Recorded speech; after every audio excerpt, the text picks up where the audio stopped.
News every 15 minutes, weather every 10, and sports twice an hour. Newstalk KGVO, AM 1290 and 98.3 FM. You're listening to Montana Morning with Peter Christian. It's day number 2 of no school in the Flathead. Good morning, everyone. Montana Morning.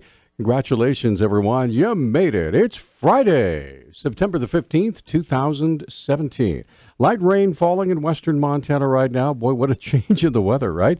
In the 80s to start the week, closing the week with highs in the upper 40s. Yeah, kind of nice, actually. Light rain. Still plenty of smoky smell out there, but at least it's wet. It's 45 degrees in Missoula right now. Our newscast this morning, sponsored by the Missoula Building Industry Parade of Homes and Remodeling Tour, starts today, continues through the weekend. Get more information at buildmissoula.com.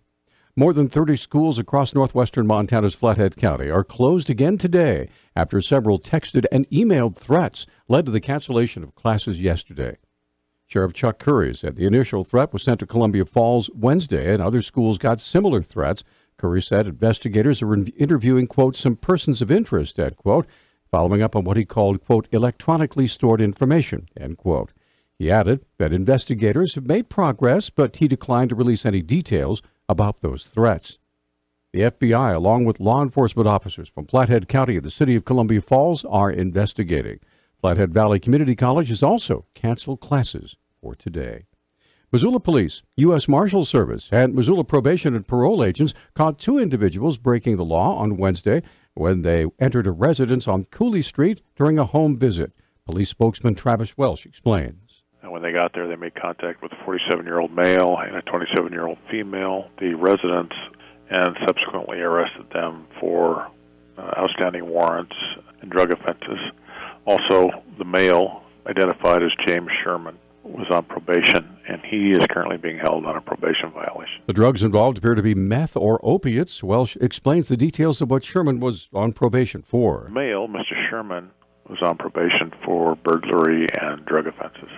She's not on probation, however, she did have an outstanding warrant. However, it's unclear what that warrant was for. The 27-year-old female, Ashley Lee McDonald, was already in trouble for missing a court appearance and for failing to register as a violent offender, a crime she was jailed for last year. McDonald was originally charged and convicted of aggravated assault and assault on a minor after she broke her 7-month-old infant's arm and leg in 2 separate instances of anger at the child's crying. McDonald was given a suspended sentence. Never spent any time in jail. Montana residents who try to report a scam to the state's fraud hotline may be in for a rather interesting surprise if they find the hotline in their Dex CenturyLink phone book. The phone book, which came out this April, has an incorrect number that leads to what, well, here's what it leads to. Welcome to America's hottest talk line. Guys, hot ladies are waiting to talk to you. Press 1 to connect free now. Ladies, to talk to interesting and exciting guys free. Press 2 now. Guys, press 1 now. Ladies, press 2 now. Well, you get the idea. Of course, that's not the real fraud hotline for the state Office of Consumer Protection. Eric Sell with the Department of Justice said the number used by the phone book company appears to be an old number used by the Department of Labor that has since been changed. And reroutes to something that is apparently a sex hotline or something of that nature. Based off of my research, this was an old number that was used to report workers' compensation fraud. But the real number, if you want to report a scam such as an IRS scam or a jury scam, the real number for the Office of Consumer Protection is 1-800-481-6896. Calls to both the Dex phone book company and to CenturyLink don't lead to any solutions either. Neither company was aware of the real phone number, and neither company appears to have the power to fix the problem. KGVO News, our John King did some digging, found out about the number discrepancy because a local listener who didn't have internet access was shocked when he tried to report a phone scam using the incorrect number in the phone book. Surprise! The United States Senate has confirmed Billings attorney Kurt Alme as the chief law enforcement officer in the state. The Great Falls Tribune reports that Alme was unanimously confirmed yesterday as the U.S. Attorney for the District of Montana. President Donald Trump nominated the Great Falls native back in June. Montana's previous U.S. Attorney, Mike Cotter, was fired by Trump in March, along with 45 other U.S. attorneys appointed by the Obama administration. The District of Montana is the largest geographical federal court district in the continental U.S. Gang violence is a significant problem in this country. However, Montana Congressman Greg Gianforte is trying to do his part to help. Gianforte voted in favor of the Criminal Alien Gang Member Removal Act yesterday. Americans need to be assured their communities are safe. It's one of the foremost responsibilities of government. Dangerous transnational gangs like MS-13 want to do us harm and threaten our way of life. They jeopardize the safety and security of our communities. They bring with them the scourge of violence, and they make their money in drug and human trafficking. The Criminal Alien Gang Member Removal Act provides law enforcement officials with the tools they need to combat these gangs, making our communities safer and more secure. The act passed the House, and it prevents known alien gang members from entering the U.S. and expedites their deportation if caught in illegal activities, and exempts gang members from immigration benefits, such as asylum. And speaking of Congress, the former director of the Five Valleys Land Trust, Democrat Grant Keir, has announced his candidacy for the House seat now occupied by Republican Greg Gianforte.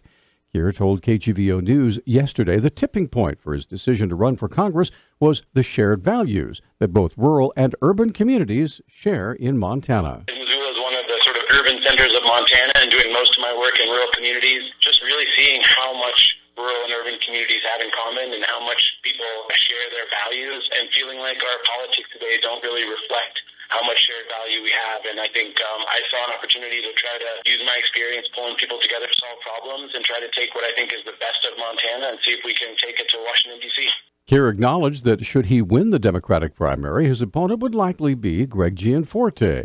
Keir said despite the incidents that transpired just before the special election, he plans to focus on the issues. I'm going to focus on Montanans, and I think what Montanans appreciate is somebody who works really hard and looks them in the eye. So I'm going to try to spend time getting across the state, talking to people face-to-face, getting to know the communities and giving them a chance to get to know me, and hopefully building enough trust that they believe I'm somebody who can represent them and who will respect their views and who will take their issues into consideration as I go to D.C. and try to do the best job I can on behalf of all Montanans. KGVO has invited Keir to be a guest on the Talkback radio talk show at his earliest convenience, and he has agreed to do that.